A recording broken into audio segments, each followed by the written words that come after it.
अस्सलामुअलैकुम बच्चों, उम्मीद है आप ठीक ठाक होगे, मज़े में होगे और जमकर पढ़ाई कर रहे होगे। क्लास 11 फिजिक्स की डिटेल लेक्चर सीरीज चल रही है। जो चैप्टर हम डिस्कस कर रहे हैं that is circular and rotational motion. आज हमारा है लेक्चर नंबर 13। आज की क्लास में हमने लैडर वाले या बीम वाले न्यूमेरिकल प्रॉब्लम्स हल करना सीखने हैं, जो कि हमारे इक्विलिब्रियम का एक इंपॉर्टेंट पार्ट समझे जाते हैं। जितने भी क्वेश्चंस आज की क्लास में आएंगे वो सारे के सारे आपके पास ईयर से गैदर किए हुए हैं। तो स्टार्ट करते हैं बगैर टाइम ज़ाया किए। अच्छा बच्चे, इस लेक्चर के लिए लाजमी है, शर्त है कि आपने लेक्चर 12 देखा हुआ हो। लेक्चर 12 में मैंने इक्विलिब्रियम का पार्ट 1 पढ़ाया था। उसमें हमने अच्छे से देखा था इक्विलिब्रियम क्या होता है, इक्विलिब्रियम की जो दो बेसिक कंडीशंस है F net equal 0 and sigma tau equal 0, वो कब लगती हैं, कहां लगती हैं, कैसे लगती हैं, और कुछ न्यूमेरिकल क्वेश्चंस हमने वहां पर किए थे। वीडियो की लेंथ चूंकि ज़्यादा हो रही थी, इसलिए मैंने लैडर वाले न्यूमेरिकल प्रॉब्लम्स को अलग से कराने का फैसला किया, इसलिए ये वाली वीडियो बन रही है। तो आगे बढ़ने से पहले मेक श्योर करिएगा कि आपका लेक्चर 12 क्लियर हो। अच्छा बच्चे, थोड़ी सी चीज़ें हम रिवाइज कर लेते हैं। हमने ये बात पढ़ी थी कि मेरा बेटा, अगर आपके पास कोई भी बॉडी इक्विलिब्रियम के अंदर है, कोई भी बॉडी इक्विलिब्रियम के अंदर है, तो इसका मतलब क्या था? इसका मतलब था कि बॉडी की एक्सेलरेशन कैसी है? 0 है। बॉडी के पास दो तरह की एक्सेलरेशन हो सकती है, या तो लीनियर एक्सेलरेशन हो सकती है या बॉडी के पास एंगुलर एक्सेलरेशन हो सकती है। अगर बॉडी कंप्लीट इक्विलिब्रियम में है तो लीनियर एक्सेलरेशन भी 0 होगी, एंगुलर एक्सेलरेशन भी 0 होगी। लीनियर एक्सेलरेशन के 0 होने का मतलब है net force acting on the body is 0, यानी कि जितनी भी फोर्सेस बॉडी पे एक्ट कर रही हैं उनका सम 0 है। एक्स वाली एक्स को बैलेंस कर रही हैं, वाई वाली वाई को काट रही हैं, जेड वाली जेड को काट रही हैं, यानी कि sum of all the forces acting on a body is 0। Similarly alpha equal 0 का मतलब क्या है कि आपके पास जो अनबैलेंस्ड टॉर्क है या जो नेट टॉर्क है वो 0 है, या सम ऑफ टॉर्क किसके बराबर है? 0 के बराबर है। जितना टॉर्क क्लॉकवाइज घुमाना चाह रहा है उतना ही टॉर्क एंटी क्लॉकवाइज घुमाना चाह रहा है, और सिग्मा टॉ इक्वल्स 0। फिर हमने ये भी देखा था कि अगर आपके पास एक कोई इक्विलिब्रियम वाली बॉडी है, कोई बॉडी है, कोई रॉड है जो सस्पेंड हुई हुई है, वो इक्विलिब्रियम के अंदर है, तो उसमें आप सिग्मा टॉ इक्वल 0 किसी भी पॉइंट पर अप्लाई कर सकते हो। ये मैंने आपको जो पास पेपर में आगा खान यूनिवर्सिटी का एक क्वेश्चन आया हुआ था, उससे मैंने आपको ये चीज़ साबित भी कराई थी कि सिग्मा टॉ इक्वल 0 आप किसी भी पॉइंट के अबाउट में निकाल सकते हो, मालूम कर सकते हो, और आपके आंसर की सेहत पे कोई फर्क नहीं पड़ेगा। सही है भाई साहब, ये सारी बातें हम ऑलरेडी डिस्कस कर चुके हैं। ठीक है, चलो अब बच्चे, लैडर वाले न्यूमेरिकल प्रॉब्लम में ना होगा क्या, आपका एग्जामिनर आपसे क्या कहेगा, पहले उसकी कुछ जनरल एक्सप्रेशंस देखते हैं, फिर आगे चलते हैं, क्वेश्चन देखते हुए चलते हैं। देखो बच्चे, कहानी कुछ इस तरह से होगी आपको बोलेगा ऐसे आपके पास एक वॉल है, ये आपके पास एक वॉल है और ये आपके पास ग्राउंड है। ठीक है, इसको वो कह देगा ये हमारे पास क्या है भाई साहब? ग्राउंड है, और ये मेरा बेटा हमारे पास क्या है? वॉल है। ठीक है, अच्छा इसको हम इस तरीके से मार्क कर देते हैं। ठीक है, ये वॉल हो गई और ये हमारे पास ग्राउंड हो गया, और आपको कहता है कि आपने यहां पे ना एक कोई लैडर रखी हुई है। ठीक है मेरा बच्चा, ये हमारे पास एक कोई लैडर रखी हुई है इस तरह से। जाहिर है जब लैडर रखी हुई होगी वो इस पॉइंट पे वॉल को टच कर रही होगी और इस पॉइंट पे ग्राउंड को टच कर रही होगी। आपने कोई सीढ़ी लगा के देखी है? मान लो सामने मेरे पास दीवार है, तो मैंने क्या किया, सीढ़ी ऐसे रख दी। ठीक, ये सामने दीवार है, जमीन पे मैं खड़ा हुआ हूं, सीढ़ी ऐसे रख दी, और वहां से खड़े होकर आप इसको ऑब्जर्व कर रहे हो, तो आपको ऐसे रखी हुई नजर आ रही होगी सीढ़ी, इस पॉइंट पे वॉल को टच कर रही होगी, इस पॉइंट पे ग्राउंड को टच कर रही होगी। अच्छा, अब अगर मैं यहां पे फोर्सेस डिजाइन करूं, देखो मेरा बेटा, यहां पे आपके पास ये जो ग्राउंड है ये ऐसे एक रिएक्शन लगा रहा होगा इसके ऊपर। सर ये कौन सा रिएक्शन आया? मेरा बेटा आपको ये बात पता है कि जब कभी भी दो सरफेसेस इन कांटेक्ट आते हैं तो वो नॉर्मल रिएक्शन एग्जर्ट करते हैं आसानी से। मैं यहां पे जमीन पे खड़ा हुआ हूं, मैं जमीन तोड़ के अंदर क्यों नहीं घुस जाता? क्योंकि मेरे ऊपर जो जमीन है वो एक नॉर्मल रिएक्शन लगा रही है अपवर्ड, और मेरा वेट कहां लग रहा है? डाउनवर्ड। इंक्लाइंड प्लेन के अंदर भी ऐसे अगर कोई इंक्लाइंड सरफेस के ऊपर ऐसे इस सरफेस पे यहां कोई बॉडी रखी होती है तो इस पे ऐसे लग रहा होता है नॉर्मल रिएक्शन, तो बिल्कुल ऐसे ही ये नॉर्मल रिएक्शन है N1 जमीन का जो ऐसे अपवर्ड आ रहा है। यहां पे वॉल का भी नॉर्मल रिएक्शन होगा। क्यों? क्योंकि स्टेयर का ये जो टॉप वाला पार्ट है, स्टेयर बोल रहा हूं, लेडर का ये जो टॉप वाला पार्ट है ये वॉल के साथ इन कॉन्टेक्ट आ रहा है, ऐसे ये लग रहा होगा यहां पे, ठीक है। ये जो N2 आ रहा होगा this will be perpendicular to the wall, ऐसे आ रहा होगा परपेंडिकुलर टू द वॉल, यानी कि ये वॉल के साथ जो एंगल बना रहा होगा मेरे बच्चे, वो कितना बना रहा होगा? 90 डिग्री का एंगल बना रहा होगा, ठीक है। अच्छा अब देखो और से सुनना, अगर मेरा बेटा इसके ऊपर कोई बंदा चढ़ता है, अच्छे से सुनना, अगर इसके ऊपर कोई बंदा चढ़ता है और बंदा यहां पे आता है, आपने अक्सर देखा लैडर स्लिप हो जाती है। भाई हम कभी सीढ़ी पे चढ़ते हैं तो पीछे वाले बंदे को कहते हैं ना, सीढ़ी को पकड़ के रखना वरना मैं गिर जाऊंगा। तो लैडर स्लिप कहां होती है? पीछे जाती है या ऊपर जाती है? आप खुद सोचो, फिजिक्स को छोड़ दो, डेली ऑब्जर्वेशन से सोचो। अगर आप किसी सीढ़ी पे चढ़ रहे हो तो वो सीढ़ी जो है वो स्लिप होके पीछे आएगी या ऊपर जाएगी? पीछे आएगी। यानी कि गौर से सुनना, यानी कि इस सीढ़ी में टेंडेंसी है इस पॉइंट से पीछे आने की, तो जो फोर्स ऑफ फ्रिक्शन लगेगी यहां पे, जमीन लगाएगा, ग्राउंड लगाएगा, F1, वो इस डायरेक्शन में लगाएगा। क्यों? फोर्स ऑफ फ्रिक्शन का काम क्या होता है? रिलेटिव मोशन को अपोज करना। ये जो सीढ़ी का लोअर पार्ट है जो ग्राउंड के साथ इन कांटेक्ट है, इसके पास टेंडेंसी है पीछे स्लिप होने की, तो फोर्स ऑफ फ्रिक्शन ग्राउंड लगाएगा आगे की तरफ। अब जब सीढ़ी पीछे की तरफ स्लिप होगी तो ये ऊपर वाला पार्ट कहां होगा? नीचे आएगा। अरे भैया सीढ़ी जब स्लिप होगी तो ये ऊपर वाला पार्ट कहां आएगा? नीचे आएगा। तो जो वॉल फोर्स ऑफ फ्रिक्शन लगा रहा होगा वो कहां पे लग रही होगी? In the upward direction. Clear हो गया सारी चीजें?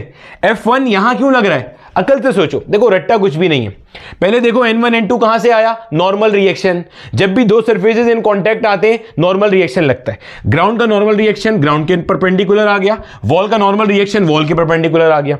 अभी फ्रिक्शन का डायरेक्शन कैसे आया? फ्रिक्शन क्या करता है? रिलेटिव मोशन को अपोज करता है। अगर ये सीढ़ी को छोड़ दिया जाए तो इसके स्लिप होके सलाहियत क्या है कि ये पीछे आएगी खुद से। तो भाई ये वाला पार्ट पीछे आ रहा है, ग्राउंड का फोर्स ऑफ फ्रिक्शन आगे लग रहा है, ऊपर वाला पार्ट नीचे आ रहा है, फोर्स ऑफ फ्रिक्शन F2 कहां लग रहा है? अपवर्ड लग रहा है। अच्छा अब मेरा बेटा जब आप अभी आगे चलोगे तो आगे आपका एग्जामिनर बार बार टर्म यूज करेगा यूनिफॉर्म लैडर का। यूनिफॉर्म लैडर से मुराद है कोई भी ऐसा लैडर जिसका मास यूनिफॉर्मली डिस्ट्रीब्यूट हुआ है। हम ये बात जानते हैं जो भी कोई यूनिफॉर्म ऑब्जेक्ट होता है उसका सेंटर ऑफ मास उसके एग्जैक्ट सेंटर में होता है, जिसको आप ज्योमेट्रिक सेंटर भी कह सकते हो या सेंट्रॉइड भी कह सकते हो। क्या बोला? कोई भी यूनिफॉर्म ऑब्जेक्ट, ऐसा ऑब्जेक्ट जिसकी डेंसिटी यूनिफॉर्म है, जिसकी मास डिस्ट्रीब्यूशन यूनिफॉर्म है। मास डिस्ट्रीब्यूशन यूनिफॉर्म होने का मतलब है अगर ये 20 किलोग्राम की लैडर है और 20 मीटर इसकी लंबाई है तो हर 1 मीटर पे 1 किलोग्राम तकसीम हुआ हुआ है, ये यूनिफॉर्म लैडर है। नॉन यूनिफॉर्म लैडर कौन सी होगी? अगर 20 किलोग्राम है तो 5 किलोग्राम यहां पे, 15 किलोग्राम बाकी आधी जगह पे। ये नॉन यूनिफॉर्म है कि एक जगह पे मास ज्यादा है एक जगह पे मास कम है। तो अगर यूनिफॉर्म लैडर है उसका सेंटर ऑफ मास उसका एग्जैक्ट कहां होगा? सेंट्रॉइड पे होगा। और आपको यह पता है जहां सेंटर ऑफ मास होता है वहीं सेंटर ऑफ ग्रेविटी होता है अगर ऑब्जेक्ट यूनिफॉर्म ग्रेविटेशनल फील्ड में रखा हो। और सेंटर ऑफ ग्रेविटी पे बॉडी का कंप्लीट वेट एक्ट करता है। Weight of the body W equals mg जो आप कहते हो वो हमेशा कहां एक्ट करता है मेरा बेटा? सेंटर पे एक्ट करता है, सेंटर ऑफ ग्रेविटी पे एक्ट करता है। समझ आ गई? तो centre of gravity uniform ladder का कहां होता है? मिड में होता है अगर यूनिफॉर्म लैडर है। ठीक है, समझ आती है? यानी कि अगर मैं थोड़ी देर के लिए मान लेता हूं कि मेरा बेटा ये जो पूरी लैडर थी, इस लैडर की जो हाइट है मेरे पास वो 2L के बराबर है। ठीक है, कहां लिख के? यहां कर लेते हैं। ये मान लो मेरा बेटा ये जो पूरी लैडर है, इस पूरी लैडर की मेरे पास जो हाइट है बच्चे वो कितनी हो गई? 2L। तो इस पॉइंट के ऊपर और से देखना, ये वाला जो पॉइंट होगा, ये वाला जो पॉइंट होगा, यहां से L और ये L, ये मिड पॉइंट होगा। अरे भैया अगर पूरी लैडर 2L हाइट है, 2L हाइट है तो यहां से यहां तक L हो जाएगा। इस पॉइंट के ऊपर इस लैडर का जो वेट है वो कहां एक्ट कर रहा होगा? In the downward direction. ये क्या है? लैडर का मास है और G क्या है? ग्रेविटेशनल एक्सीलरेशन है, W इक्वल्स mg। ये पॉइंट जहन में रखिएगा क्योंकि एक सवाल मैं आपको सॉल्व कराऊंगा बिल्कुल आखिर में चल के इसी वीडियो के अंदर, जो कि नॉन यूनिफॉर्म लैडर का आया हुआ है। ठीक है, तो पहले यूनिफॉर्म लैडर के बारे में जहन में रखो। यूनिफॉर्म लैडर से मुराद क्या है कि डिस्ट्रीब्यूशन मास की इवन है। उसमें हमेशा क्या होगा? मिड पॉइंट पे आएगा। 10 मीटर की लैडर है तो 5 मीटर पे आएगा, 8 मीटर की लैडर है तो 4 मीटर पे आएगा। अगर नॉन यूनिफॉर्म है तो मिड पे नहीं होगा सेंटर ऑफ मास, तो फिर कहां होगा? वो सवाल वाला आपको बताएगा हमेशा। अगर नॉन यूनिफॉर्म लैडर का क्वेश्चन होगा, यूनिफॉर्म में बताएगा नहीं, वो मिड में होगा हमेशा। और जहां सेंटर ऑफ मास है वहीं क्या होगा? सेंटर ऑफ ग्रेविटी, जहां वेट एक्ट कर रहा होगा। अच्छा, अब मेरे बच्चे अगर मान लो इस लैडर के ऊपर कोई बंदा चढ़ता हुआ आ रहा है, गौर से सुनिएगा अच्छे से, कोई बंदा चढ़ता हुआ आया और मान लेते हैं बंदा जो है ना वो इस किसी पॉइंट तक आ गया, यहां पे है बंदा, ये कोई बंदा है जो लैडर पे चढ़ के यहां तक आ चुका है, ठीक है, और इसका स्टार्ट से लेके सीधा बना नहीं, मान लो ये बंदा जो है ना एक्स हाइट ऊपर आ चुका है, ये बंदा कितना ऊपर आ गया, एक्स हाइट ऊपर आ चुका है, ये बंदा यहां से कितना ऊपर आ चुका है भाई साहब, एक्स हाइट ऊपर आए, ये वाली हाइट नहीं, ये लैडर के ऊपर बंदे ने कितना फासला कवर किया है, एक्स फासला कवर किया है। बंदे का वेट भी कुछ ना कुछ होगा और बंदे का वेट यहां पे डाउनवर्ड एक्ट कर रहा होगा mg, बंदे का मास स्मॉल m और जो वेट है वो यहां पे नीचे की तरफ एक्ट कर रहा है। ये एक टिपिकल क्वेश्चन है। अब अगर आपका एग्जामिनर आपको कहता है कि आपके पास वॉल स्मूथ है, वॉल कैसी है, स्मूथ वॉल है, तो इसका मतलब वॉल का फोर्स ऑफ फ्रिक्शन क्या हो जाएगा, 0, F2 आप वहां पे नहीं ले रहे होगे। ग्राउंड कभी स्मूथ नहीं करेगा, वरना लैडर यहां पे रुकेगा कैसे, लैडर यहां पे रुकता ही फोर्स ऑफ फ्रिक्शन की वजह से। यही वजह है कि आपके पास जितने चिकने सरफेसेस होते हैं, जितने शाइनी सरफेसेस होते हैं, रेगुलर सरफेसेस होते हैं, जिनका फोर्स ऑफ फ्रिक्शन कम होता है, वहां पे लैडर को स्टेबल रखना मुश्किल होता है। तभी तो आप अगर कोई मार्बल ताजा पॉलिश हुआ होता है, पीछे आप बंदे को बोलते हो अच्छे से पकड़ना वरना मैं नीचे गिर जाऊंगा। तो ग्राउंड अक्सर आपका रफ ही लिया जाएगा जितने सवाल कराएंगे। हाँ, वॉल कई कई जगह पे आपको वो क्या लेगा, स्मूथ लेगा। स्मूथ लेगा तो ये वाली फोर्स ऑफ फ्रिक्शन एग्जिस्ट नहीं करेगी। अब सवाल में ये चीजें तो हो गई आपकी, वॉल का रिएक्शन, ग्राउंड का रिएक्शन, ग्राउंड की फोर्स ऑफ फ्रिक्शन, वॉल की फोर्स ऑफ फ्रिक्शन, लैडर का मास, लैडर का वेट कहां एक कर रहा है, बंदे का वेट कहां एक कर रहा है, ठीक है भैया। अब अगर ये सीढ़ी यहां पे रुकी हुई है, यानी कि सीढ़ी ना नीचे जा रही है ना ऊपर जा रही है, ना स्लिप हो रही है ना ऊपर भेजा जा रहा है, अगर सीढ़ी ऐसे लगी हुई है और रुकी हुई है, बंदा मजे से काम कर रहा है, जो भी काम कर रहा है, इसका मतलब ये सीढ़ी किसके अंदर है, इक्विलिब्रियम के अंदर है। भाई इक्विलिब्रियम में है ना ट्रांसलेशनल मोशन हो रहा है ना रोटेशनल मोशन हो रहा है, स्टैटिक इक्विलिब्रियम में। तो मैं इक्विलिब्रियम की दोनों कंडीशन यहां पे क्या कर सकता हूं, अप्लाई कर सकता हूं। और इस तरह से ये सवाल हमारा इक्विलिब्रियम के पार्ट में बनता है। अब अगर मैं दो कंडीशन अप्लाई करूंगा तो देखो क्या क्या बनता है, समझना यहां पे। पहली कंडीशन अप्लाई करता हूं। फर्स्ट कंडीशन क्या है, सिग्मा एफ इक्वल्स 0, यानी कि sum of all the forces acting on the object is 0। इसको दो हिस्सों में करेंगे, एक बार पहले x के ऊपर फोर्सेस अलग निकालेंगे, एक बार y के ऊपर फोर्सेस अलग निकालेंगे। फिर एक बार रिपीट कर रहा हूं कि भाई साहब अगर आपने पिछला लेक्चर नहीं देखा हुआ तो ये सब चीजें आपके ऊपर से जाएंगी और आपके लिए ये लेक्चर मुश्किल होता जाएगा। तो पहले कोशिश करो इसका पार्ट 1 लाजमी देख लो, जिसके अंदर मैंने इक्विलिब्रियम के बेसिक कॉन्सेप्ट सारे बताए हुए हैं, ठीक है। अब अगर x के हवाले से बात करें, देखो भैया x का मतलब होता है राइट या लेफ्ट, तो अगर मैं सिग्मा एफ एक्स इक्वल 0 करूं, ठीक है, एफ एक्स का मतलब क्या होता है, राइट या लेफ्ट, ठीक है भाई साहब। अब देख लो इधर, राइट की तरफ एक फोर्स लग रही है F1, लेफ्ट की तरफ फोर्स लग रही है N2, और तो कोई नहीं लग रही, तो क्या हो जाएगा भाई साहब, F1 will be equal to N2, इसे आपने कह दिया this is your equation number 1, F1 will be equal to N2, this is your equation number 1। अब इसी तरीके से अगर मैं सिग्मा एफ वाई इक्वल 0 करूं, यह भी पहली कंडीशन ही चल रही है। पहली कंडीशन क्या है, सिग्मा F इक्वल्स 0, तो मैंने y और x पे अलग अलग लगा ली ये चीज, ठीक है। y का मतलब क्या है, ऊपर नीचे, y का मतलब क्या हो गया बच्चे, अप एंड डाउन, ऊपर और नीचे।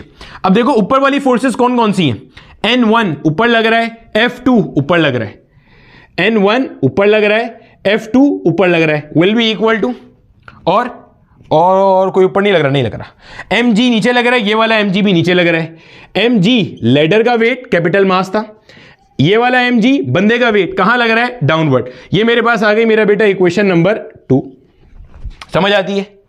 अब अभी मैंने अप्लाई करी थी फर्स्ट कंडीशन, ये पहली कंडीशन लगा के मैंने दो इक्वेशंस निकाली हैं। अब मैं कहां जाऊंगा, सेकंड कंडीशन पे। सेकंड कंडीशन क्या है, सिग्मा टॉ इक्वल 0। अगर आपके जहन में सवाल आ रहा है कि सर सिग्मा टॉ इक्वल 0 आप क्यों लगा रहे हैं, इसलिए कि मेरा बेटा ये जो ऑब्जेक्ट है ये मुझे कंप्लीट इक्विलिब्रियम में नजर आ रहा है। सर कैसे पता चला, क्योंकि ये कोई रोटेट नहीं कर रहा, भाई रोटेट थोड़ी कर रहा है।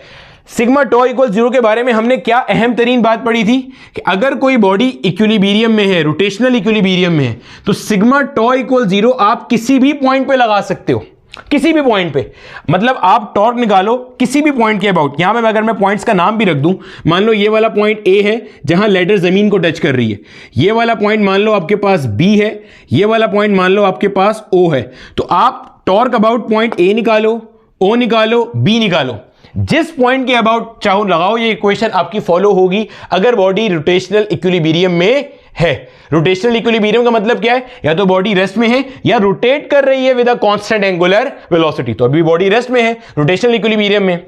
अब हम कहां पे लगाएंगे, हम किसी भी टाइम पे, पहला सवाल मैं कराऊंगा उसमें आपको 2-3 पॉइंट्स पे लगा के दिखा दूंगा कि हर जगह पे चल रहा है। मैं ज्यादातर ए पॉइंट पे या बी पॉइंट पे लगाऊंगा। पूछो क्यों?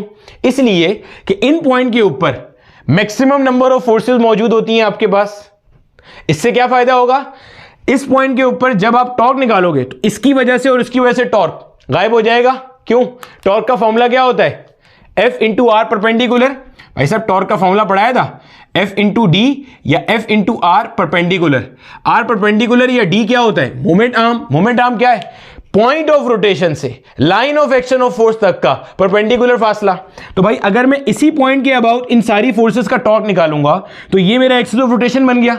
इसके अबाउट में N1 का टॉर्क 0 क्योंकि N1 यहीं से पास कर रहा है, F1 का टॉर्क 0 क्योंकि F1 भी यहीं से पास कर रहा है।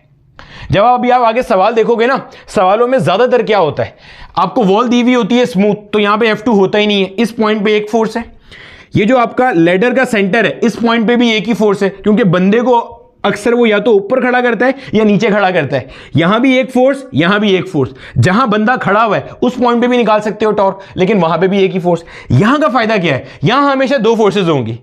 देखो ना, F1 भी जो ग्राउंड की है वो भी इसी पॉइंट पे लगेगा, N1 भी इसी पॉइंट पे लगेगा। इन दोनों का टॉर्क छूटते ही 0 हो जाएगा।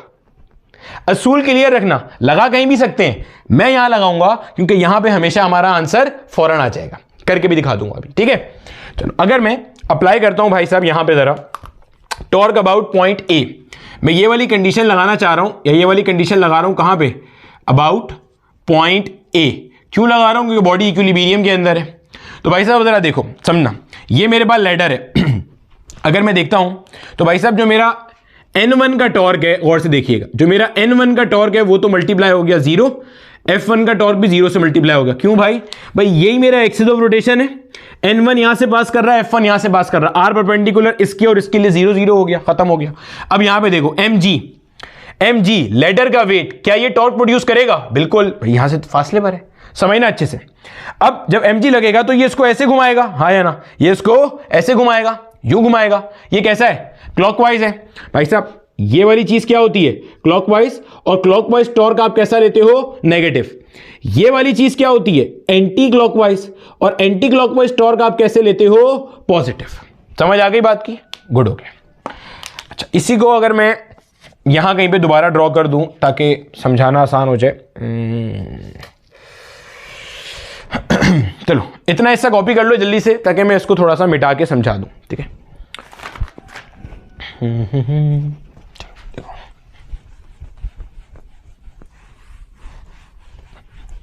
देखो बच्चे, मैं यही वाला डायग्राम जो है ना वो दोबारा बना रहा हूं। एक बार जर्नल के हिसाब समझ गए, फिर आगे के सवालों में कोई मसला नहीं होने वाला, हम सारे सवाल हल कर लेंगे। बस पहले अपनी बेसिक्स जो है ना वो थोड़ी क्लियर कर लें, ठीक है। ये हमारे पास वॉल है और ये है, ठीक है। अब देखो, ये मेरा बेटा आपके पास लेडर आ गया, और ये लेडर यकीनन यहां से कुछ एंगल बना रहा होगा थीटा, ठीक है भाई साहब, सही है। ट्रिग्नोमेट्री का भी यहां पे अभी हम इस्तेमाल करेंगे। अच्छा, अब देखो भाई, हम करने क्या लगे, जैसे जैसे मैं लिख रहा हूं वैसे वैसे फिल कर रहा हूं। ये है मेरा बेटा लेडर का वजन mg, जो कहां पे एक्ट कर रहा है, इन द डाउनवर्ड डायरेक्शन, ठीक है। और रोटेशन के अंदर सबसे ज्यादा सवालात हमारे पास, जिस इक्विलिब्रियम के अंदर सबसे ज्यादा सवालात जिस एक टॉपिक से आए हुए हैं वो लेडर वाले हैं क्वेश्चंस। 5 सवाल कराऊंगा आपको और 2 सवाल होमवर्क दूंगा, 7 सवाल पास पेपर्स के आपके ये।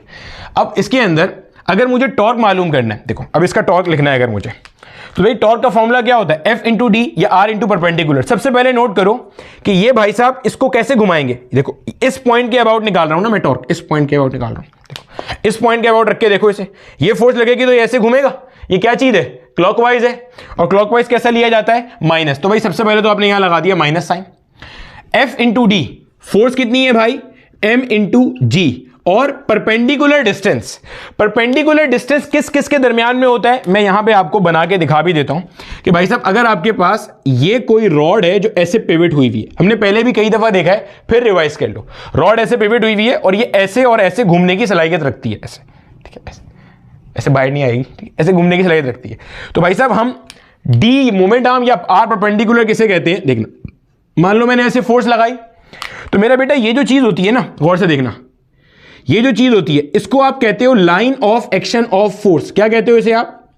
Line of action of force. ठीक है भाई साहब, और ये आपका पॉइंट ऑफ रोटेशन है, इससे आपका एक्सिस ऑफ रोटेशन भी पास कर रहा होगा ऐसे करके। ठीक है, इस एक्सिस ऑफ रोटेशन से, एक्सिस ऑफ रोटेशन ऐसे पास कर रहे हैं, या इस पॉइंट ऑफ रोटेशन से लेकर यहां तक का जो परपेंडिकुलर डिस्टेंस होता है, कैसा डिस्टेंस भाई साहब? परपेंडिकुलर डिस्टेंस, इसे आप कहते हो डी या आर परपेंडिकुलर। समझना गौर से। अब ये है मेरा बेटा mg, ये नजर आ रही, बनाया हुआ है हमने। अब अगर मैं इसका line of action of force बनाऊंगा तो भाई साहब वो ऐसे पास करता हुआ जाएगा, हाँ या ना? ये है मेरा बेटा पॉइंट ऑफ रोटेशन, जिसके अबाउट में मैं टॉर्क कैलकुलेट कर रहा हूं। तो मेरे बच्चे गौर से सुनना, ये जो चीज बनेगा, क्या मैं कह सकता हूं this will be the D, this will be the R perpendicular? ये कैसे निकलेगा? ये वाला डिस्टेंस मुझे पता होगा, इसका कॉस कंपोनेंट लगाऊंगा। नहीं समझे? देखो भाई, ये टोटल क्या था? 2L। यूनिफॉर्म लेटर का वेट कहां होता है? सेंटर में। तो भाई ये कितना होगा? L हो जाएगा।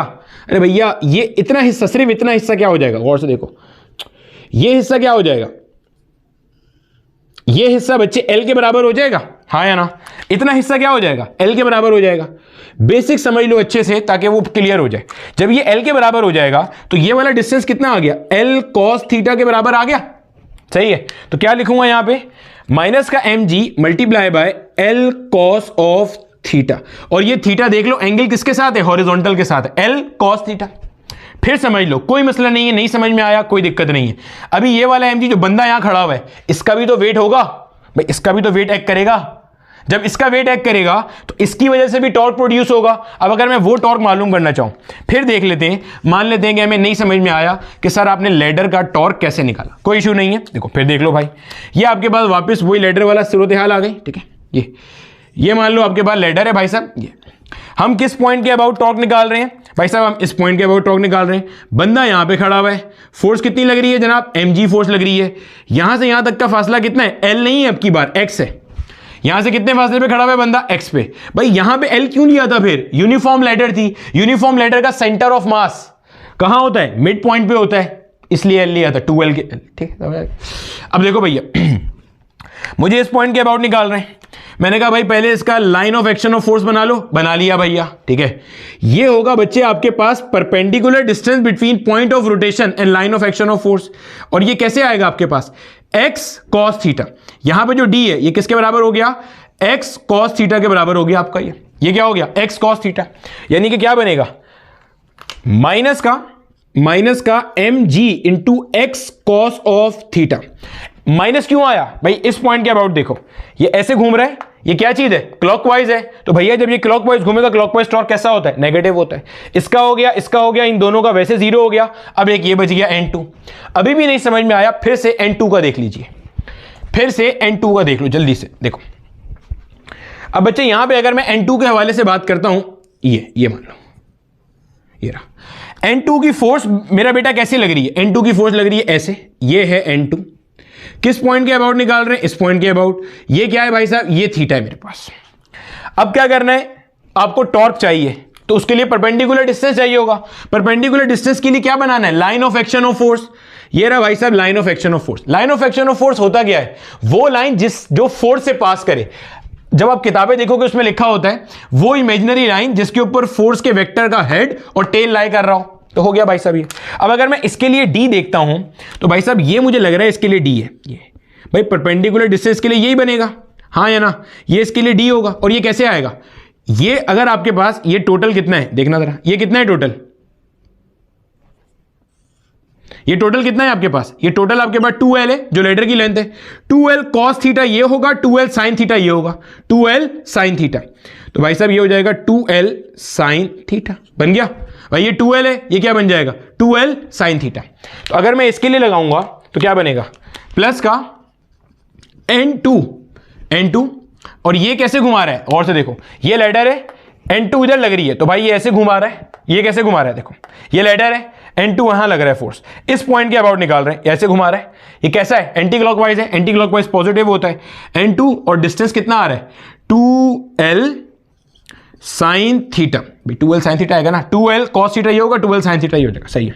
ये हो गया भाई साहब, इसको किससे इक्वेट कर देंगे, सबको जीरो से, ये हमारी इक्वेशन बन गई। माइनस का mg l cos theta minus का mg x cos theta plus का n2 2l sine theta will be equal to 0। सही है भैया, ये हमारे पास जनरल केसेस थे। ये तीसरी इक्वेशन है। आपने अभी इसमें से किसी इक्वेशन को कुछ भी नहीं करना, सिर्फ जनरल केस आपको समझाया है कि ये लैडर वाले न्यूमेरिकल प्रॉब्लम्स आते किस तरह से, उसमें क्या चीज देखनी होती है, बेसिक्स पढ़ रहे हैं अभी, ठीक है। अच्छा, जब आप अभी आगे चलोगे तो आपके लिए कुछ ट्रिग्नोमेट्रिक फंक्शंस भी आएंगे, वो भी रिवाइज कर देता हूं। अगर तो आप बोर्ड लेवल के स्टूडेंट हो तो भैया कैलकुलेटर अलाउ है, फिर तो कोई दिक्कत ही नहीं है, वरना आपके पास एक फेमस ट्रायंगल होता है 37 डिग्री वाला। ये चीज मैंने बेसिक मैथ 01 और बेसिक मैथ 02 में भी पढ़ाई हुई है, ई कैट एमडी कैट वालों के लिए। याद कैसे रखते हैं इस ट्रायंगल को, राइट एंगल ट्रायंगल है ये, 37 3 7, इसको मैं ऐसे याद रखता हूं, ये 3 लिखा है, 3 7 से आ गया सामने, 3 सामने, 37 डिग्री के सामने 3 है, ये 5 है, ये 4 है। सर ये आपको ये कैसे याद रहा, क्योंकि ये मेरा बेटा पाइथागोरियन ट्रिपलेट्स है। पाइथागोरियन ट्रिपलेट्स क्या होते हैं, राइट एंगल ट्रायंगल में जो पाइथागोरस थ्योरम को फॉलो करेंगे, तो 3 4 5 ये बेसिक पाइथागोरियन ट्रिपलेट्स हैं। ये किसको फॉलो करते हैं, पाइथागोरस थ्योरम को। 3 square plus 4 square is equal to 5 square, जो कि आपका पाइथागोरस थ्योरम है। ये बात हम ध्यान में रखेंगे। बाकी sine theta cos theta tangent theta का रेशो हमें निकालना आता है। इतना हिस्सा सॉल्व करो। एक बार आगे बढ़ने से पहले वीडियो को पॉज करो और ये जो मैंने स्टैंडर्ड नोटेशन समझाई हैं इसको एक बार अपने हाथ से कर लो, फिर चलते हैं आगे। चलो वीडियो पॉज करके जल्दी से ये काम कर लो। देखो मेरा बेटा, आज का हमारा जो पहला क्वेश्चन है ETEA 2013 education testing and evaluation agency, जो KPK के अंदर जो पहले NWFP हुआ करता था, वहां पे टेस्ट कंडक्ट करती है मेडिकल का और इंजीनियर्स का। पहला question, uniform ladder of mass 10 kilogram leans against a smooth vertical wall making an angle of 53 degree with it, other ends on a, उसका जो दूसरा एंड है वो आता है रफ हॉरिजॉन्टल फ्लोर पे। Find N1 N2 and F। N1 N2 जमीन का और वॉल का रिएक्शन है, और F किसका है भैया, जमीन का फोर्स ऑफ फ्रिक्शन है। कैसे पता चला जमीन का फोर्स ऑफ फ्रिक्शन है, क्योंकि सवाल वाले ने सवाल में कहा जो वर्टिकल वॉल है वो कैसी है जनाबे वाला, स्मूथ है। जब वर्टिकल वॉल स्मूथ है तो इसका मतलब वो तो फोर्स ऑफ फ्रिक्शन एक्सर्ट नहीं करेगी, जो सीढ़ी टिकी हुई है वो सिर्फ जमीन के सहारे टिकी हुई है। अब अगर मैं, देखो पहला क्वेश्चन मैं करा देता हूं, चाहो तो आप वीडियो पॉज करके खुद से अटेम्प्ट कर लो। एक सवाल पहले देख लो कैसे हो रहा है, क्यों हो रहा है, और फिर उसके बाद अगले सवाल से हम प्रैक्टिस कर लेते हैं, ठीक है। देखो भैया ये हमारे पास है। अब यहां पे बच्चे जो जमीन जो नॉर्मल रिएक्शन लगा रही है दैट इज N1, जो इस पॉइंट पे वॉल नॉर्मल रिएक्शन लगा रही है दैट इज N2, जो जमीन यहां पे फोर्स ऑफ फ्रिक्शन लगा रही होगी दैट इज F1। सवाल पढ़ो अब जरा, इसको F1 को यहां इन्होंने F कहा हुआ, F कह देते हैं हम भी, ठीक है। अच्छा सवाल क्या कहता है, एक यूनिफॉर्म लेडर है। अगर ये यूनिफॉर्म लेडर है तो यहां से आपको एक बात समझ में आ गई कि इसका अगर टोटल लेंथ 2L है, टोटल लेंथ अगर नहीं गिवन होगी हम खुद ही मान लेंगे, टोटल लेंथ अज्यूम कितनी है 2L है। तो भाई अगर टोटल लेंथ इसकी 2L है तो भाई साहब यहां पे आपके पास इस पॉइंट के ऊपर, बिल्कुल मिड पॉइंट के ऊपर जो इसका सेंटर ऑफ मास एग्जिस्ट करेगा वही सेंटर ऑफ ग्रेविटी होगा। वहां पे वेट कहां पे एक्ट कर रहा होगा, डाउनवर्ड। और वेट का फॉर्मूला क्या है, mg। m कितना दिया हुआ है 10, तो ये आ गया भाई साहब 10g, यहां पे आ गया, सही है। और ये कितने फासले में होगा यहां से, अगर मैं आपसे ये फासला पूछूंगा तो भैया ये फासला बता सकते हो, ये फासला कितना होगा, ये फासला हमारे पास L के बराबर होगा। टोटल कितना हो जाएगा 2L, भाई ये L है और ये वाला भी क्या होगा आगे आपके पास, अरे भैया खूबसूरती के चक्कर में ये भी क्या हो जाएगा भाई साहब L हो जाएगा। टोटल 2L हो गया, मैंने टोटल लेंथ अज्यूम कर ली कितनी है 2L के बराबर है, ठीक है।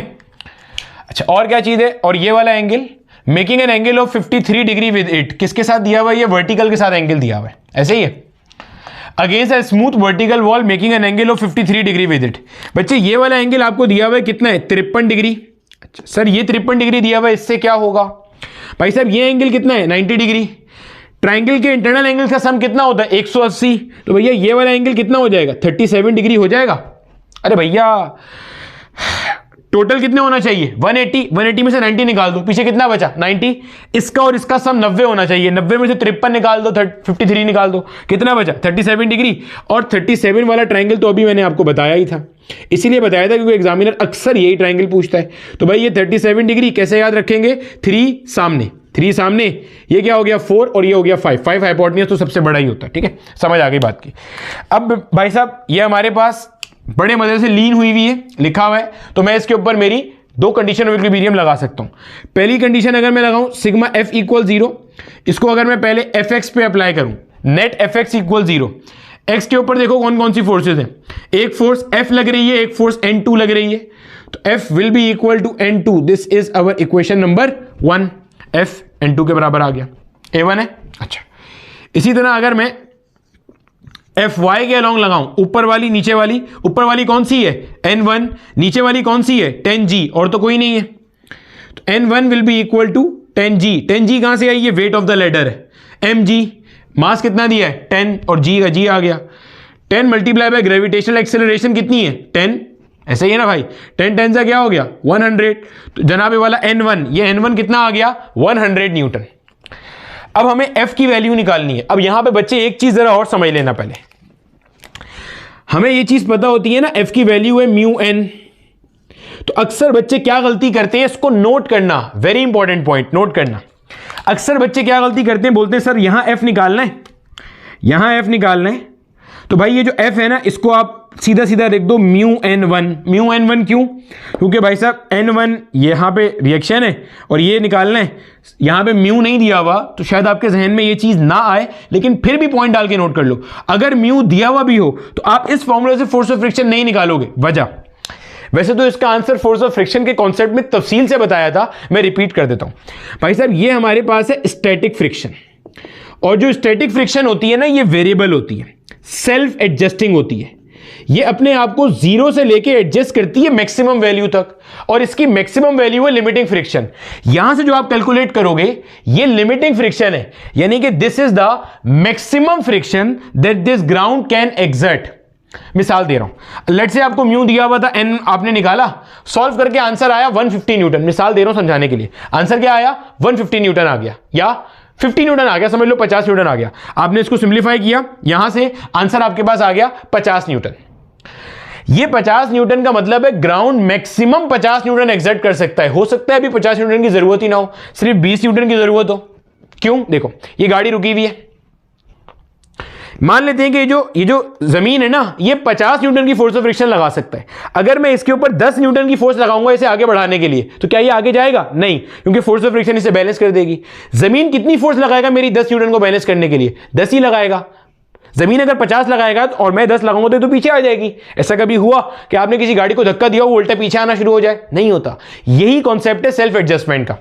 10 न्यूटन की फोर्स आप लगाओगे, जमीन भी 10 लगाएगा, 50 लगा सकता है लेकिन लगा नहीं रहा, आप 30 लगाओगे ये भी 30 लगाएगा, तो दिस इज द कॉन्सेप्ट। जब आप F इक्वल म्यू n1 से कैलकुलेशन करोगे तो यहां से आपको मिलेगी लिमिटिंग फ्रिक्शन, यानी कि maximum friction that the ground can exert. जहन में रखिएगा ये बात, वो भी एग्जैक्ट कर रहा है या नहीं कर रहा है ये आपको नहीं पता, समझ आ गई। उसका भी एक सवाल अभी देखते हैं, ठीक है, क्लियर हो गया। अच्छा अब क्या करना है भाई, दो इक्वेशन हमारी बन गई, n1 की वैल्यू आ गई, इसकी वैल्यू आपको चाहिए। अब अगर मैं टॉ इक्वल 0 वाली कंडीशन अप्लाई करूं, पहली कंडीशन लगाई थी ना, दो इक्वेशन आ गई उससे, अब दूसरी कंडीशन लगाते हैं, इसको कह दो इक्वेशन नंबर 2, ठीक है। इक्वेशन नंबर 2 पे आ जाओ जरा। इक्वेशन नंबर 2 या कंडीशन नंबर 2 क्या आती है भाई साहब, सिग्मा टॉ इक्वल्स 0। किसी भी पॉइंट के अबाउट लगा सकते हैं, मैं इस पॉइंट के अबाउट लगा रहा हूं, यहां पे पॉइंट ए के अबाउट। ये n1 का टॉर्क और f का टॉर्क तो वैसे ही खत्म हो जाएगा, ठीक है। अगर मुझे अप्लाई करना है, देखो इस पॉइंट के अबाउट लगा रहा हूं, देखो देखो देखो और से देखो, अब मैं सीधा सीधा n1 और f का टॉर्क तो 0 हो गया क्योंकि वो पॉइंट ऑफ रोटेशन से पास कर रहे हैं। यहां पे देखो 10G ये ऐसे लग रहा है नीचे की तरफ, यानी कि लेटर कैसे घूमेगी, क्लॉकवाइज। तो भाई साहब पहले तो आ गया माइनस, फॉर्मूला क्या होता है f into R perpendicular, f कितना आ गया 10G, आर परपेंडिकुलर चाहिए, देखना भैया गौर से, ये है इसका line of action of force, तो जनाब इसका जो आर परपेंडिकुलर होगा वो ये होगा, हाँ या ना, ये लाइन ऑफ एक्शन है तो ये आर परपेंडिकुलर होगा। ये कैसे आएगा, L cos theta, L cos theta, और से देखना ये L है, ये कितना हो जाएगा L cos थीटा हो जाएगा, यानी कि ये हो जाएगा मेरा बेटा L multiply by cos 37 degree सही है। फिर देख लो अगर अभी भी नहीं समझ में आया, N2 के हवाले से निकाल रहा हूं इस पॉइंट के अबाउट में N2 की वजह से। तो भाई साहब देखो ये ऐसे N2 यहां पे लग रहा है, पहली बात तो ये इसको ऐसे घुमा रहा है, ये क्या है anti clockwise. Anti clockwise, anti clockwise का मतलब क्या लगा दिया प्लस, फॉर्मूला क्या है एफ डी, वहां जगह नहीं है सिर्फ नीचे लिख रहा हूं। तो जनाब ये कितना है आपके पास N2 है, N2 है। और आगे क्या चाहिए मुझे, परपेंडिकुलर डिस्टेंस चाहिए between point of rotation and force. तो भाई साहब अगर मैं फोर्स का line of action of force देखूं तो भाई ये line of action of force है, इस पॉइंट से परपेंडिकुलर डिस्टेंस ये पूरा होगा, ये पूरा होगा, हाँ या ना। ये कैसे आएगा देखना, ये बड़ी वाली ट्राइंगल देखो, ये डिस्टेंस कितना है 2l, ये कितना होगा 2l cos थीटा, ये क्या होगा 2l sin थीटा। तो जो डिस्टेंस ये है वो ये होगा 2l, ये 2l, ये 2l cos थीटा। सर ये तो l cos थीटा था, तो बच्चे वो तब डिस्टेंस भी ये लिया था आपने, ये था l cos थीटा। अब डिस्टेंस भाई ये पॉइंट ऑफ रोटेशन है, यहां फोर्स लग रही है, तो ये इसका ये वाला परपेंडिकुलर, भाई ये देखो ना ये चाहिए मुझे, तो इसका ये क्या होगा 2l cos थीटा, ये क्या होगा 2l sin थीटा। तो परपेंडिकुलर डिस्टेंस क्या हो गया 2l sin थीटा। तो भैया 2l, भाई परपेंडिकुलर डिस्टेंस तो समझ में आ रहे हैं ना सबको, ये line of action of force है, इसलिए मैंने ये डिस्टेंस लिया क्योंकि ये पॉइंट ऑफ रोटेशन है भाई, ये है मेरा परपेंडिकुलर डिस्टेंस। ये नहीं होगा परपेंडिकुलर, भाई line of action of force से परपेंडिकुलर डिस्टेंस लेना है 2l sin 37 डिग्री, सही हो गया। और ओवरऑल किसके बराबर कर दिया 0 के बराबर। ये आ गया भाई साहब आपका ट्राइंगल। अगर यहां से मुझे sin 37 डिग्री की वैल्यू निकालनी हो, सम पीपल हैव P/H यानी कि 3/5, cos 37 डिग्री की वैल्यू निकालनी हो, curly brown hair, base upon hypotenuse, base जहां पे दो एंगल लाई करें अपॉन हाइपोटेन्यूस यानी कि 4/5। आ जाओ भाई साहब, माइनस का tan g multiply by l multiply by cos 37 degree कितना आ रहा है 4/5 plus N2 as it is आ गया multiply by 2l as it is आ गया मल्टीप्लाई बाय sin 37 डिग्री कितना आ रहा है 3/5 इक्वल 0। भाई सब नजर आ रहा है, आ रहा है। देखो भाई ये मेरे पास दो टर्म है, एक टर्म मेरे पास ये है, एक टर्म मेरे पास ये है।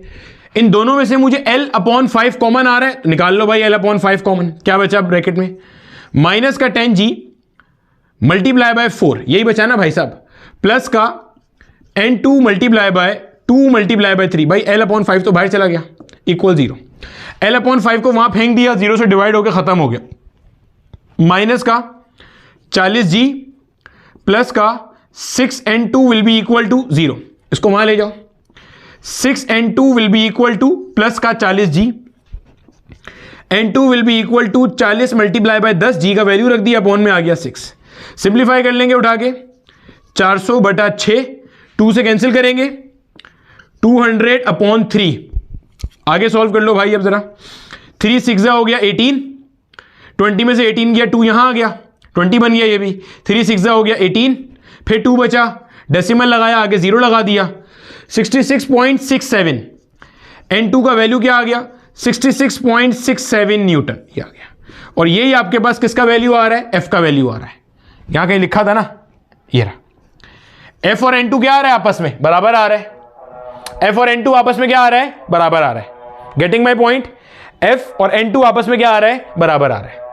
इस तरह से करना था क्वेश्चन। जल्दी से एक बार वीडियो को पॉज करो और जो सवाल मैंने कराया इसको कॉपी कर लो अच्छे से, अगला सवाल, ताकि आप खुद से अटेम्प्ट करने के एटलीस्ट एक बार काबिल हो जाओ। चलो कॉपी करो जल्दी से, मैं अगला क्वेश्चन लिखता हूं। अब देखो मेरे बच्चे, आपके सामने मैंने एक सवाल और मेंशन किया है, ये वही सवाल है जो पिछले लेक्चर के स्टार्ट में आपको टारगेट क्वेश्चन दिखाया था ना, लेक्चर 12 में जो हमने करना था, ये वही क्वेश्चन है, GI 2010 में आया हुआ है। कहता है a 4 metre long uniform ladder weighing 25 kilogram rest with its upper end against a smooth wall, force of friction wall वाली फिर 0 हो गई, and lower end on a rough ground, नीचे एक रफ ग्राउंड है। What should be the minimum coefficient of friction between the ground and the ladder for it to be inclined at 60 degree with the horizontal? ये angle आपको horizontal के साथ दिया हुआ है, विदाउट स्लिपिंग, स्लिप नहीं होनी चाहिए, यानी कि इक्विलिब्रियम में रहे। ऑप्शन दिए हुए 0.19, 0.29, 0.39, 0.49। कोफिशिएंट ऑफ फ्रिक्शन आपसे पूछ रहे, बोल रहे टेक G इक्वल 10 मीटर पर सेकेंड स्क्वायर। वीडियो को पॉज करो, सवाल को एक बार अच्छे से अटेम्प्ट करो, ठीक है, फिर मैं आपको सॉल्व कराता हूं। पहले कोशिश करना सवाल को अटेम्प्ट करो, इनमें से कोई आंसर आपका मैच कर रहा है तो अच्छी बात है, नहीं कर रहा तो भी सही है, फिर साथ साथ देख लेना, ठीक है।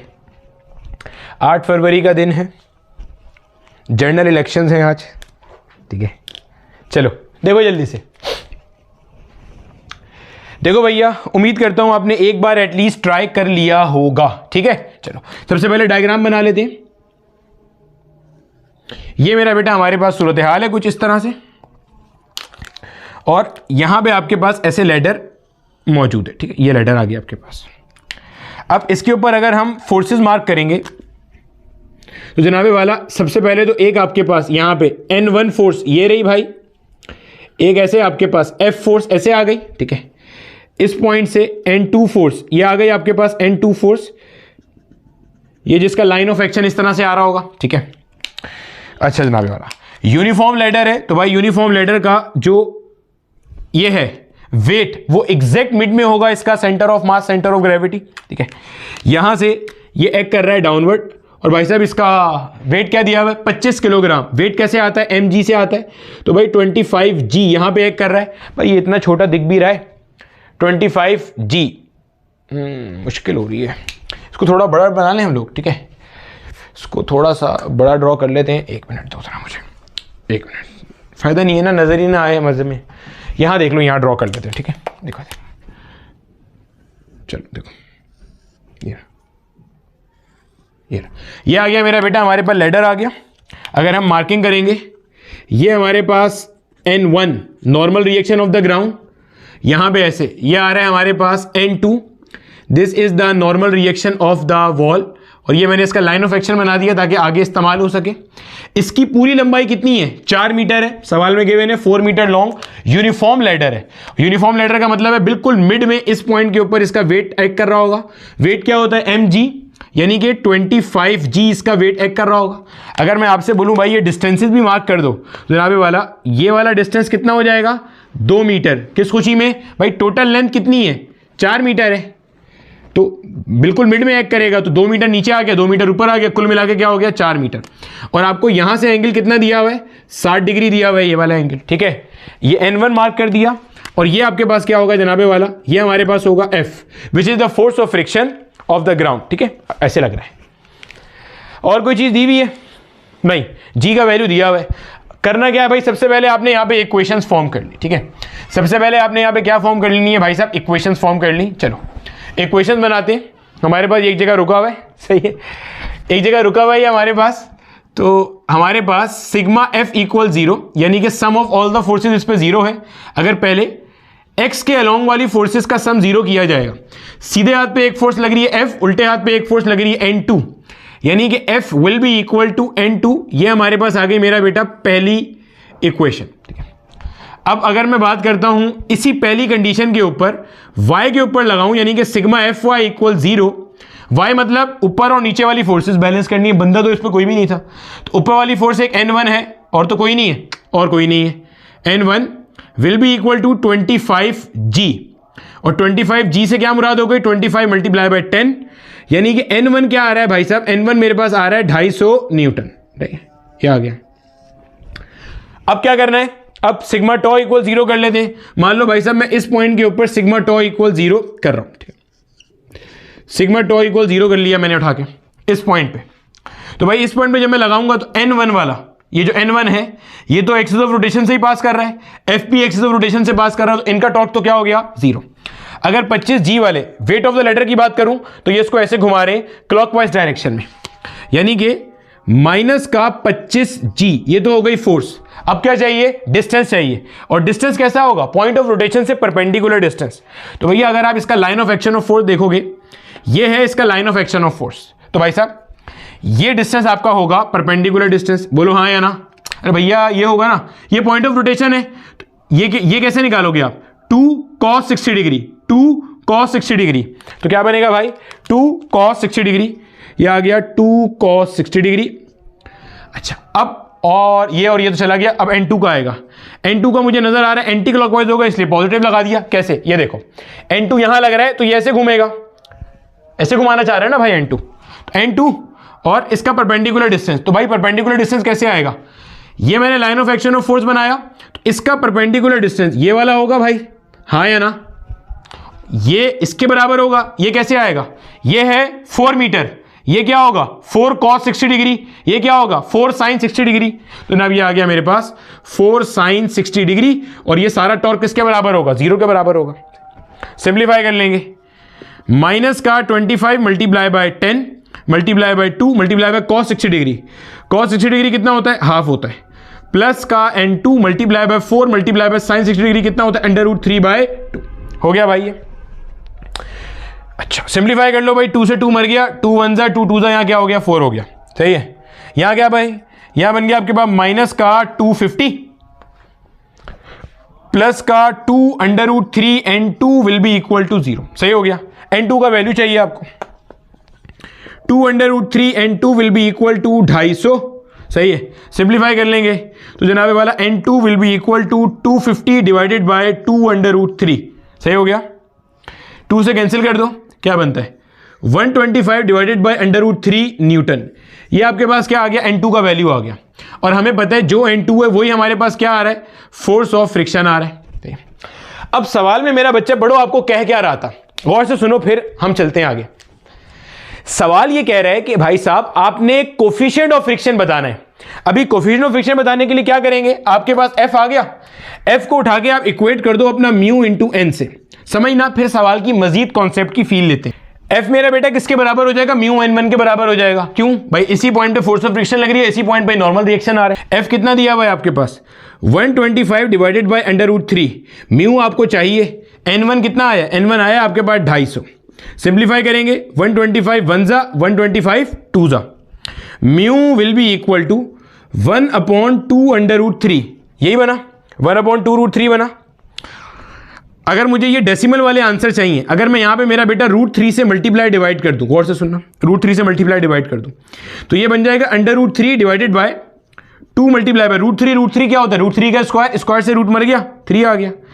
√3 डिवाइडेड बाय 6, √3 का वैल्यू होता है 1.732 डिवाइड बाय 6। ये सब चीज बेसिक मैथ्स में कराई हुई है। अगर आप बोर्ड लेवल के स्टूडेंट हो तो कैलकुलेटर अलाउ है, मसला ही नहीं है। सिंप्लीफाई कर लो, 6 के टेबल में 1 नहीं आता, 0 पॉइंट लग गया, ये 1 यहां चला गया। 6 2 हो गया मेरे बच्चे 12, 17 में से 12 गया, 5 बचा, 5 यहां आ गया। 6 8 हो गया जनाब 48, 53 में से 48 गया, 5 यहां आ गया। 6 8 फिर से क्या हो गया 48, आगे 4 बच गया, आगे जाने की जरूरत नहीं है।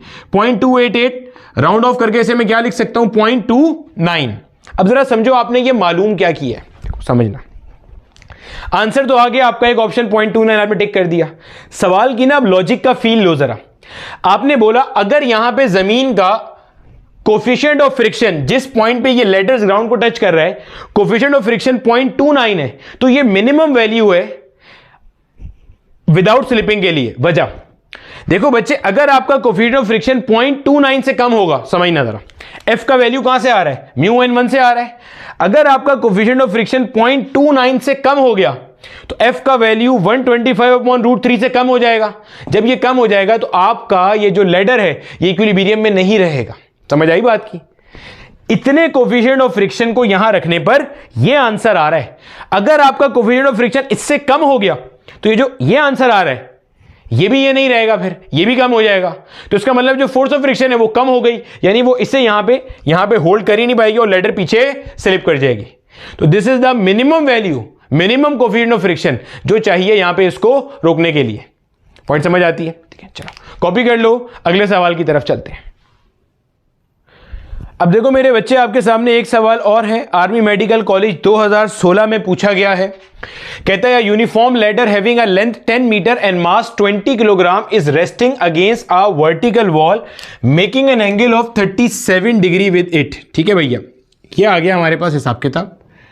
ये वॉल जो है वो थोड़ा टेढ़ा मेढ़ा बन गया, वॉल को थोड़ा सीधा सीधा बना दे, ये आ गया। ठीक है, ये हमारे पास आ गए भाई साहब लैडर। ठीक है, इसके ऊपर अगर हम जल्दी से फोर्सेस मार्क कर लें तो जनाबे वाला ये N1 फोर्स है जो कि ग्राउंड का रिएक्शन है, ये जनाब हमारी फोर्स ऑफ फ्रिक्शन है। यहां से भाई साहब हमारे पास ये आ रही है N2 और ये ऐसे जा रही है। ठीक है, और 37 डिग्री का एंगल बना रहा है विद द वर्टिकल। देखो ये 37 डिग्री है, देख रहे हो भैया क्या कह रहे हैं? Making an angle of 30 resting against a vertical wall making an angle of 37 degree with it.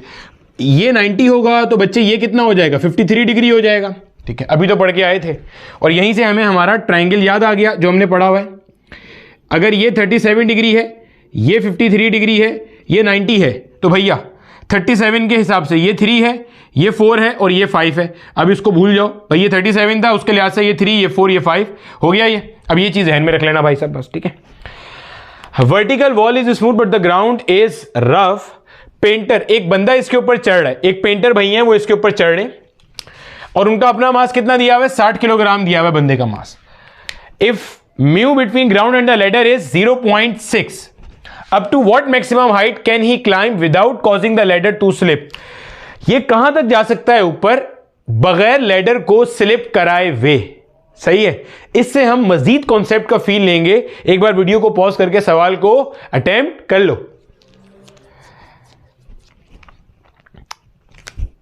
तो भाई आज हमारे जनरल इलेक्शन हो रहे हैं पाकिस्तान के अंदर, आपका भाई भी वोट कास्ट करके आ गया है। ठीक है, चलो भाई अटेम्प्ट कर लिया एक बार। देखो हमारे पास ये जो इसका लेडर का वेट एक्ट करेगा वो बिल्कुल मिडिल में एक्ट करेगा और ये मैंने यहां पे मार्क कर दिया, कितना है भाई 20G लिखा हुआ है, 20 किलोग्राम है तो 20G हो गया। और लेडर की लेंथ कितनी है 10 मीटर, तो भाई साहब अगर मार्क करूंगा ये मेरे पास हो गया 5 मीटर और ये भी क्या हो गया मेरे पास 5 मीटर, टोटल लेंथ क्या हो गई 10 मीटर। अभी बंदा कहां तक जाएगा ये तो हमें नहीं पता, तो मान लेते हैं कि बंदा यहां कहीं पे है। सर यहां मान लेते हैं आप, नीचे वहां मान लो, मर्जी है आपकी। बंदा यहां से जितने फासले पर है ना, इसको मैंने मान लिया ये डिस्टेंस है y। बंदा यहां कहीं पे है, यहां कहीं पे बंदा है इस पॉइंट पे, तो इसका वेट भी यहां एक करेगा भाई साहब। ठीक है, ये हो जाएगा, इसका वेट कितना है 60G। भैया दिख रहा है ना, बंदे का वेट कितना है 60G। अब कुछ नहीं करना, बाकी का सारा काम हम ऑलरेडी कर चुके हैं, समझना जरा। सबसे पहले Fx वाली फोर्सेस, एक F लग रहा है, एक N2 लग रहा है, तो भाई साहब F will be equal to N2, easy peasy, कर चुके कई दफा। सिमिलरली अगली बार y वाली फोर्सेस, भाई y पे कौन सी है N1 और 20G और 60G, और तो कोई नहीं है, तो N1 will be equal to 20G plus 60G, यानी कि कुल मिला के क्या हो जाएगी जनाब ये 80G, यानी कि N1 will be equal to 80 multiply by 10, यानी कि इट विल बी 800 न्यूटन। समझ आ गई भाई। N1 ये आ रहा है जमीन का नॉर्मल रिएक्शन। अब समझिएगा यहां पे जरा, सवाल आगे बढ़ने से पहले सवाल की जरा लॉजिक क्लियर कर लो। ये है ना फोर्स ऑफ फ्रिक्शन। मेरा बेटा अगर मैं आपको बोलूं F, तो F का मैक्सिमम वैल्यू क्या होगा म्यू N1। अब की बार आपको म्यू गिवन है, ये कितना है 0.6 और N1 कितना है 800। जरा चेक करो, 0.6 को अगर मैं 800 से मल्टीप्लाई करूं तो ये हो जाएगा 6 6 0 0 8 6 48, 480 न्यूटन। यानी कि मेरा बेटा आपका जो जमीन है वो मैक्सिमम कितना फोर्स ऑफ फ्रिक्शन दे सकता है 480 न्यूटन। समझना, आपका जमीन मैक्सिमम फोर्स ऑफ फ्रिक्शन कितना दे सकता है 480 न्यूटन। जैसे जैसे ये बंदा ऊपर जाएगा वैसे वैसे लेडर के पीछे की तरफ स्लिप होने की टेंडेंसी क्या होगी, बढ़ती जाएगी। बंदा जितना ऊपर जाएगा, समझना ये बात, लेडर के पीछे होने की टेंडेंसी बढ़ रही है। अगर जमीन का फोर्स ऑफ फ्रिक्शन 480 न्यूटन था जो वो दे सकता था, अगर लेडर के पीछे होने की टेंडेंसी 480 न्यूटन से बढ़ गई तो लेडर पीछे स्लिप कर जाएगी और वो उसे रोक नहीं सकेगा। ये आपने सवाल में बताना है कि बंदा मैक्सिमम कहां तक जा सकता हैगा। ठीक है भाई साहब, कॉन्सेप्ट आ गया, फील थोड़ा सा समझ आ गई, ये आ गया हमारे पास। अब क्या करना है भाई, सिग्मा टॉ इक्वल 0। ठीक है, फिर से भाई साहब मैं अपने फेवरेट पॉइंट इस पॉइंट के अबाउट ले रहा हूं। अगर करेंगे हम तो भाई 20G के हिसाब से देख लो जरा, ये ऐसे घुमा रहा है क्लॉकवाइज, तो क्या बनेगा माइनस का 20G। भाई साहब माइनस इसलिए कि क्लॉकवाइज है और ये डिस्टेंस चाहिए, ये क्या हो जाएगा 5 cos 53 डिग्री, 5 cos 53 डिग्री। ठीक है, अब ये आ जाएगा माइनस का 60G। भाई माइनस क्यों लिया, क्योंकि भाई बंदे का वजन भी इसको ऐसे क्लॉकवाइज घुमाना चाह रहे हैं ना, हाँ या ना, ऐसे घुमाना चाह रहे हैं। अरे भाई तुम कहाँ चले गए, सही है, कैसे घुमाना चाह रहा है, क्लॉकवाइज घुमाना चाह रहा है ये भी। ठीक है, तो माइनस का 60G और ये डिस्टेंस, भाई साहब ये देखो, ये इस बंदे का line of action of force है, ये डिस्टेंस होगा परपेंडिकुलर डिस्टेंस, तो ये कैसे आएगा y cos 53, y cos 53 degree. तो भाई साहब आ गया y cos 53 डिग्री। N2 के लिए प्लस N2 आ जाएगा, क्योंकि ये ऐसे घुमाएगा, ये ऐसे घुमाएगा N2 और प्लस N2, और ये डिस्टेंस चाहिए आपको ये वाला, ये कैसे आएगा भाई, यहां से आएगा। ये क्या है, ये 10 है ना भाई, ये 10 है टोटल, ये 10 है, तो 10 cos 53, 10 sin 53, तो ये क्या हो जाएगा 10 sin 53 डिग्री। सही है भैया। अब क्या करना है, वैल्यू पुट कर देंगे लाके, माइनस का 20g multiply by 5 multiply by, यहां से आ जाओ, ये बेस है यहां पे, ये परपेंडिकुलर है, ये हाइपोटेन्यूस है। क्यों सर, जिस साइड पे दो एंगल होते हैं वो बेस होता है। तो अगर यहां से मैं cos 53 डिग्री की बात करूं, curly brown hair, base upon hypotenuse 3/5। Similarly अगर sin 53 डिग्री की बात करूंगा तो some people have p upon h, यानी कि 4/5। आ जाओ भाई, cos 53 कितना हो गया 3/5, 3/5, 3 नहीं 3/5, 60g, y आ गया एज इट इज cos 53 कितना है 3/5 प्लस का n2, इसको जीरो भी करना था भाई साहब, भूल गया था मैं, ठीक है। 10 मल्टीप्लाई बाय sin 53 कितना है 4/5, ठीक है, it will be equal to 0। कोई चीज कॉमन आ रही है, सबसे कॉमन आ रहा है, यस। मुझे 10/5 देखो सबसे कॉमन आता नजर आ रहा है, 10/5 कैसे, देखो ना भाई, देखो कैसे आ रहा है 10/5। देखो भाई साहब, ये g यहां 10, भाई g का वैल्यू हमने 10 लिया हुआ है और यहां वैसे ही 10 है, तो 10 कॉमन आ गया, ये 5, ये 5, ये 5, तो भाई साहब कॉमन बाहर फेंको पहले तो, -20 इंटू 5 इंटू 3, भाई ये कॉमन निकला, 0 से आके डिवाइड हुआ, खत्म, minus 60 multiply by y multiply by 3 plus n2 multiply bye 4, यही बन रहा है, विल बी इक्वल टू 0। और तो कुछ नहीं बचा ना भाई लोग, नहीं, ठीक है। 3 5 जा 15, 15 0 जा 0, 15 2 जा 30, माइनस का 300 आ गया, 3 0 जा 0, 3 6 जा 18, यानी कि 180 y आ गया, प्लस का 4 n2 will be equal to 0। अब आपको n2 का वैल्यू चाहिए पहले तो जरा, सही है। n2 क्या चीज है, जरा देख लो यहां पे मेरा बेटा, n2 क्या चीज है मेरा बच्चा, n2 आपके पास f के बराबर है। अब जरा समझना यहां पे, अब यहां पे जो आपके पास है ना, n2 का वैल्यू आपके पास क्या है, n2 का वैल्यू आपके पास f के बराबर है। हमने एक बात ये बताई थी, ये जो फोर्स ऑफ फ्रिक्शन है ये स्टैटिक फ्रिक्शन है, 0 से अपने आप को एडजस्ट करती है। ये बंदा कब तक ऊपर जा सकता है सेफली विदाउट स्लिपिंग, जब तक कि ये जो फोर्स ऑफ फ्रिक्शन है अपनी मैक्सिमम वैल्यू तक ना पहुंच जाए। सोचो बंदा यहां पे था, अज्यूम कर लेते हैं मिसाल के तौर पे, ये ग्राउंड 480 न्यूटन की फोर्स ऑफ फ्रिक्शन लगा सकता है। समझो जरा, बंदे ने पहला कदम रखा, जमीन ने 40 न्यूटन फोर्स लगाई, कोई टेंशन नहीं, बंदा चला गया आगे। बंदे ने एक कदम और रखा, जमीन ने फोर्स ऑफ फ्रिक्शन बढ़ा के 100 न्यूटन कर दी, कोई दिक्कत नहीं है। एक स्टेप आगे गया 200 न्यूटन हो गई, एक और स्टेप गया 400 हो गई, मिसाल दे रहा हूं समझाने के लिए, एक और गया 480 हो गई। अब जैसे ही बंदा एक और कदम उठाएगा, अब जो फोर्स ऑफ फ्रिक्शन चाहिए इसे सपोर्ट करने के लिए वो ज्यादा है, जमीन 480 मैक्सिमम दे सकता है। समझना, जैसे जैसे बंदा ऊपर जा रहा है, इस सीढ़ी के पीछे की तरफ आने की जो सलाहियत है वो बढ़ती जा रही है। समझ आ रहा है ऐसा क्यों हो रहा है? अगर मैं आपको इसका भी टेक्निकल आंसर दूं तो टॉर्क बढ़ रहा है जब बंदा ऊपर जा रहा है, इस पॉइंट के अबाउट देखो टॉर्क बढ़ता जा रहा है। कैसे? अब जरा कहां समझाया जाए, यहां देखो कॉन्सेप्ट का ना बच्चे फील लेना, जरा देखो समझना क्यों पीछे की तरफ खिसकने की सलाहियत बढ़ क्यों रही है। जब बंदा यहां था, ये फोर्स थी और ये डिस्टेंस था पॉइंट ऑफ रोटेशन से, ये था F into D perpendicular, D सिर्फ ये है। जब बंदा यहां पे आ जाएगा तो भाई फोर्स तो उतनी ही है जितनी पहले थी। भाई बंदे का वजन यहां भी 60G था, यहां भी 60G है, लेकिन डिस्टेंस पहले ये था, अब डिस्टेंस ये हो गया, तो यहां टॉर्क क्या हो गया? बढ़ गया। ये वजह मैं कह रहा हूं जैसे जैसे बंदा ऊपर जा रहा है वैसे वैसे सीढ़ी के पीछे खिसकने की सलाहियत क्या हो रही है या टेंडेंसी क्या हो रही है? बढ़ रही है। तो ज्यादा फोर्स ऑफ फ्रिक्शन चाहिए इसे होल्ड करने के लिए।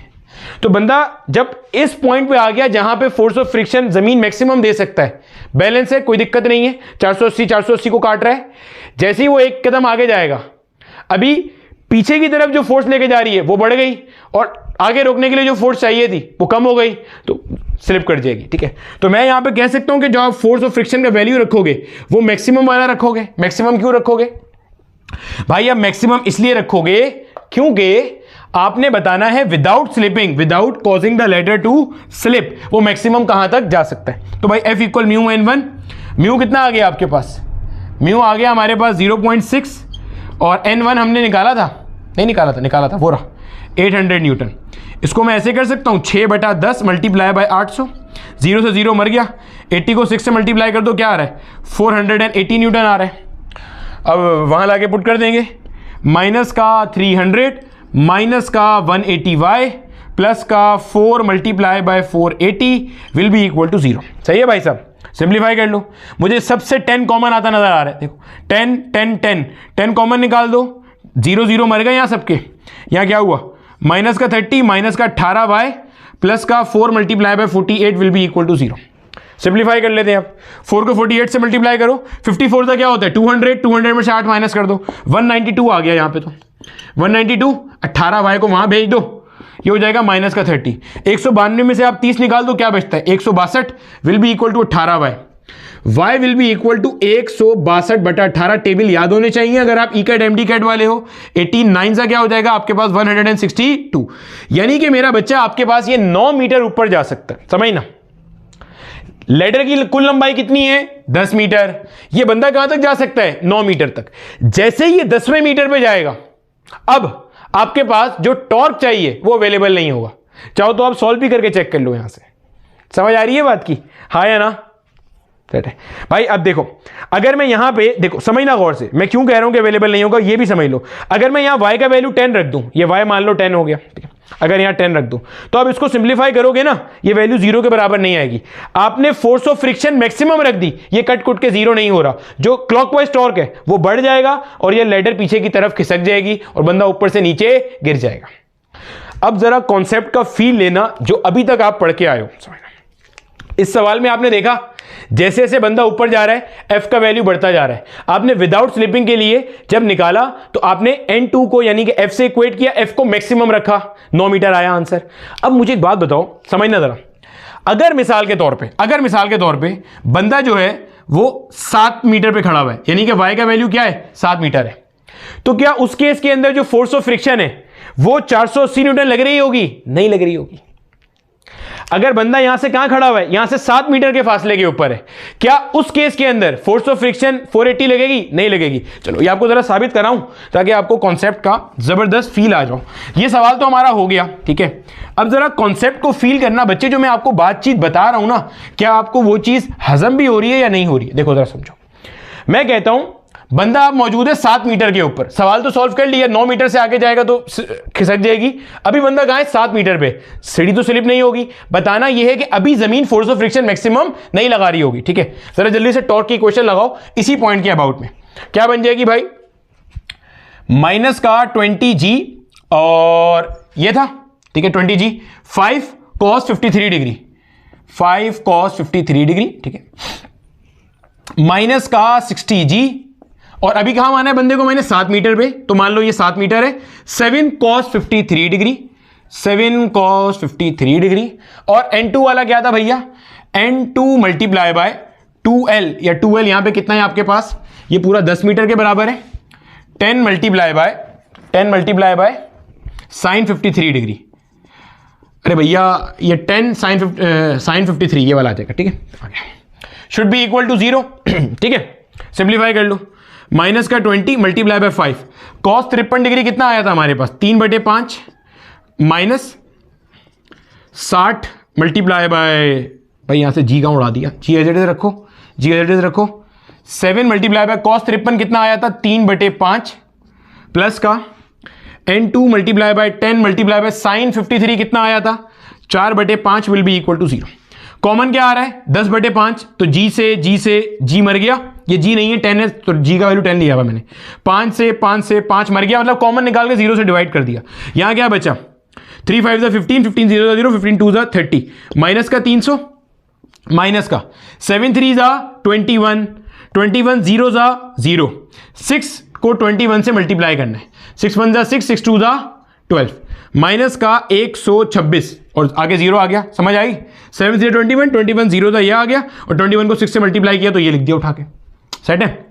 अच्छा सही, और जनाबे वाला यहां पे क्या बचा आपके पास, ये बन गया आपका 4n2 will be equal to 0, ठीक है। सॉल्व करो जरा, माइनस का 1560 plus 4n2 will be equal to 0, 4n2 will be equal to 1560, n2 will be equal to 1560/4, 4 3 क्या हो गया 12, 15 में से 12 गया, 3 यहां आ गया, 4 9 होता है 36, आगे आ गया 0।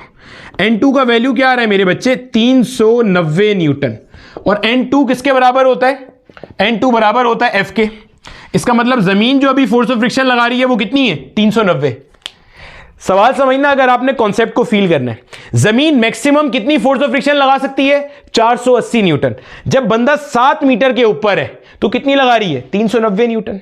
समझ आइए, एक स्टेप आगे जाएगा बंदा, जमीन अपनी फोर्स ऑफ फ्रिक्शन कुछ बढ़ा देगी, एक और स्टेप जाएगा, जैसी 9 मीटर पे पहुंचेगा मैक्सिमम लग रही होगी, उससे ऊपर जाएगा, निकल जाएगा। यही वजह है कि मैंने आपको पीछे कहा था, अगर आपको म्यू का वैल्यू गिवन भी हो तो आपने जबरदस्ती F इक्वल म्यू N1 करके नहीं निकालना, क्योंकि लाजमी नहीं होता कि जमीन शुरू में ही मैक्सिमम फोर्स ऑफ फ्रिक्शन लगा रही होगी। वो तब होगा जब सीढ़ी बिल्कुल on the verge of sliding होगी, on the verge of slipping होगी। तो कॉन्सेप्ट को फील करो। समझ आ गई बात की? तो भाई साहब, ये हमारे कुछ क्वेश्चंस थे जो माजी में आए हुए थे। 1 से 2 सवाल और हैं, ठीक है, वो मैं आपको होमवर्क में दूंगा, उनका सॉल्यूशन भी साथ दूंगा। आपने वो सवाल देखने हैं, कमेंट करके मुझे बताना है कि क्या आपको सवाल अच्छे से क्लियर हुए, क्या कॉन्सेप्ट का फील आया, और क्या ये जो सब चीज़ मैंने बताई है, मतलब सवाल तो हमने AMC का एक सॉल्व कर लिया, उससे बाकी सारा जो कॉन्सेप्ट ड्राइव किया है, क्या आपको वो मज़ा आया या नहीं आया? ठीक है।